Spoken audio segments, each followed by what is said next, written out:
असं त्यांना सांगणं भाग आहे. त्यामुळे बळी घेतला गेलाय यावर विश्वास ठेवणं अवघड आहे.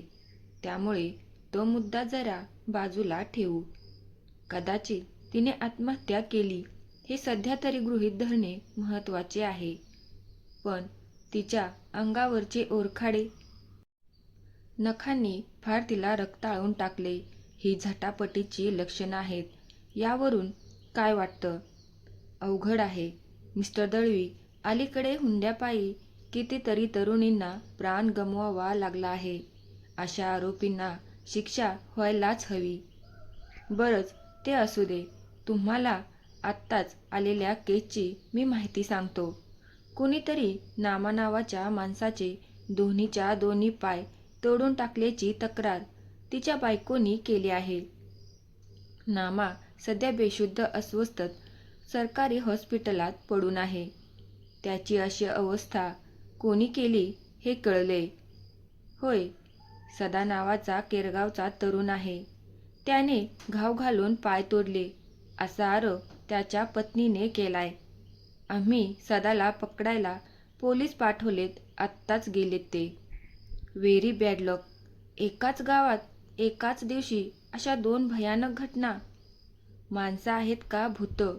दळवींनी आपला राग व्यक्त केला आणि ते आपल्या टेबलवर विचार करू लागले. बराच वेळ विचार केल्यावर त्यांना म्हणावा तसा मुद्दा सापडेना. त्यांनी एकाच गावात घडलेल्या दोन्ही घटनांचा संबंध लावून पाहिला, पण घटना जुळून पण येईना. कारण दोन घटना घडल्याच्या मध्ये कित्येक किलोमीटरचं अंतर होतं. मात्र दळवींना थोडा संशय आला. कदाचित तिच्या सासूसासऱ्याने आणि नवऱ्याने नामाचा काटा तर काढला नसेल. कारण नामाने हे दृश्य पाहण्याची शक्यता नाकारता येत नाही. दळवींना संशय आला आणि त्यांनी तातडीने हॉस्पिटलात डॉक्टरांना फोन लावला. नामा शुद्धीवर येताच फोनने कळवा असं सांगितलं. फोन खाली ठेवल्यावर दळवींनी विचार केला. बळी आणि आत्महत्या या दोन्ही आत्महत्या हा मार्ग होऊ शकत नाही. सुमाचा हुंड्यापायी बळी घेतला आहे. नामा शुद्धीवर आल्याचा फोन इन्स्पेक्टर दळवींना आला आणि ती तातडीने हॉस्पिटलात रवाना झाले. जाताना त्यांनी साळवींना सुमाच्या नवऱ्याची चांगली विचारपूस करायला सांगितली. तसेच पोस्टमार्टमचा रिपोर्ट काय येतोय हे पाहायला सांगितलं. नंतर जीप करून ते घाईघाईने बाहेर पडले. हॉस्पिटलचा अवाढव्य परिसर, माणसांची सारखी ये जा. कोपऱ्यात काही ॲम्ब्युलन्स उभ्या होत्या. दळवींनी तिथेच आपली गाडी उभी केली आणि ते दणादणा पायऱ्या चढून आत आले.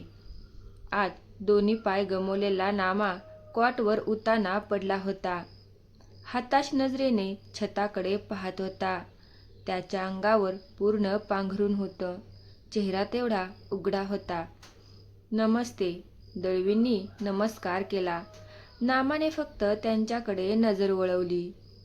तुमची अवस्था पाहून मला खरोखर वाईट वाटतं. I am very sorry. मला तुमची जबानी हवी आहे. तुमची अशी अवस्था कोणी आणि कशी केली हे मला कळायला हवं. मला काय विचारू नका साहेब. मला काय बी विचारू नका. म्या काय बी तुम्हाला सांगणार नाही. हे पहा, तुम्ही अजिबात घाबरू नका. मी जवळ आहे तुमच्या. आम्हाला त्या बदमाशाला पकडायचंय.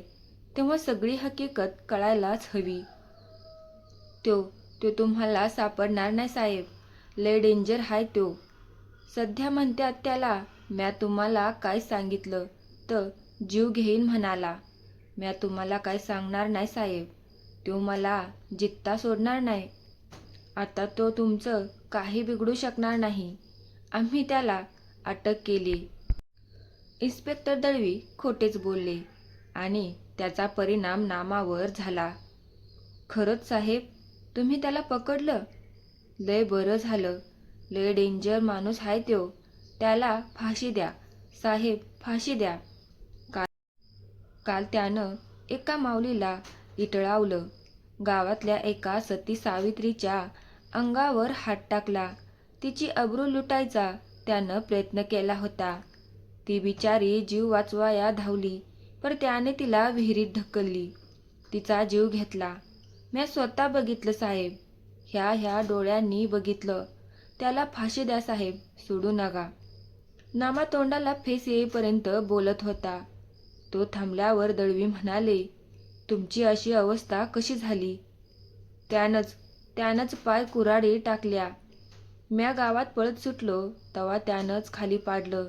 कोणाला सांगितलं तर याद राख म्हणाला. म्या त्याच्या कचाट्यातून सुटलो अन धावलो तेव्हा त्यानं बदाबदा हाणाया सुरुवात केली. 2 पाय तोडलं व साहेब, दोन्ही पाय तोडलं. नामाला अचानक रडू फुटलं. त्याच वेळी दाराजवळ कोणाची तरी हुंदक्याचा आवाज आला. दळवींनी वळून बघितलं. ती नामाची बायको होती. दळवी चक्रावले. सुमाचा खून तिसऱ्याच एका इसामने केलाय हे त्यांना आता कळलं होतं. अगोदर बळी घेतल्याची वार्ता, नंतर तिने आत्महत्या केल्याची बातमी आणि आता खरी माहिती पुढं आली ती म्हणजे तिचा खून केला गेलाय. सदा नावाच्या दरोडेखोराने तिच्या इज्जतीवर हात घातला आणि तिचा खून केलाय.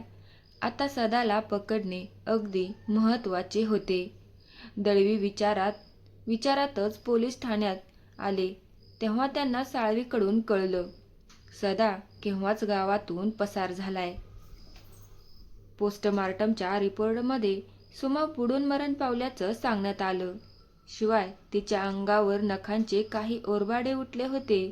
ते एकाच व्यक्तीचे म्हणजे सदानेच तिच्याशी झटापट केली होती. सुमाचा नवरा आणि सासरा निर्दोष होते. इन्स्पेक्टर दळवींनी सर्व महत्त्वाचे पुरावे गोळा केले. नामाची जबानी त्यात ग्राह्य मानली आणि सुमाच्या नवऱ्याला सासू-सासऱ्यांना सोडून दिलं. तो संपूर्ण दिवस कंटाळवाणा गेला. दुसऱ्या दिवशीपासून इन्स्पेक्टर दळवींनी सदाचा शोध घेणं जारी केलं. केरगावमध्ये सगळ्यांची तपासणी केली. जागोजागी पोलिसांना तपासणीसाठी पाठवले, पण सदा त्यांना सापडला नाही. मध्ये बरेच दिवस गेले. इन्स्पेक्टर दळवींनी सदाचा शोध घेणे मात्र चालूच ठेवलं. फक्त त्याला गुप्त स्वरूप आणले. या दिवसात घडलेली महत्त्वाची घटना म्हणजे पाय तोडलेल्या नामाचा मृत्यू. पाय तोडल्यामुळे नामाच्या देहातून अतोनात रक्त सांडले होते. त्याला अशक्तपणा आला होता. त्यांचाच परिणाम म्हणजे सदानं घेतलेला हा दुसरा नामा काही दिवसातच मरण पावला. बळी मध्ये आठवडा लोटला. दळवींना मात्र सदाला शोधण्यात अपयश आलं. त्यांनी अलीकडे तपासातही थोडी ढिलाई आणली होती. रोज ते नेमाने पोलीस स्टेशनमध्ये येत. इतर कागदपत्रे चाळी, दुसऱ्या केसेस तपासून पाहात. पण सदाचा विचार मात्र त्यांच्या डोक्यातून जात नव्हता. आणि एक दिवशी हातात रक्ताळलेली कुऱ्हाड घेऊन सुमाचा नवरा बाळोबा दुपारच्या उन्हात पोलीस ठाण्यात हजर झाला. घामाने भिजलेल्या रक्ताचे असंख्य डाग कपड्यावर उडालेले, चेहरे इंगाळत झालेला. त्याला अशा अवतारात बघून इन्स्पेक्टर दळवी काही क्षण हादरलेच. कोण तुम्ही? काय हवंय तुम्हाला? मला काय नगं साहेब. म्या सदाचा खून करून तुम्हा पुढं हजर झालोय. मला बेडी घाला. माझ्या बायकोच्या खुनाचा तुम्हाला शोध लावता येईना. आज इतकं दिस झालं तुम्हाला मारेकरी घावना. आन घावला असता तरी तुम्ही काय केलं असतं? फक्त पकडलं असतं, कोर्टात नेलं असतं. त्या अगोदरच म्या त्याला स्वर्गाच्या कोर्टात पाठवले. वड्यात त्याचा मुर्दा पडलाय. माझ्या बायकोच्या म्या बदला घेतलाय साहेब. म्या त्याला जित्ता तोडलाय. त्याला घाला बेडी मला. बाळोबा वाफाळलेल्या तोंडाला फेस येईपर्यंत एकदम बोलून घेत होता. त्याचं डोळं इंगाळत फुलत होतं. चला तर मित्रांनो, कथा आवडली असेल तर लाईक करा, शेअर करा आणि माझ्या अंतरंगी कथा चॅनलला सबस्क्राईब नक्की करा. भेटूया एका नवीन कथेत. धन्यवाद.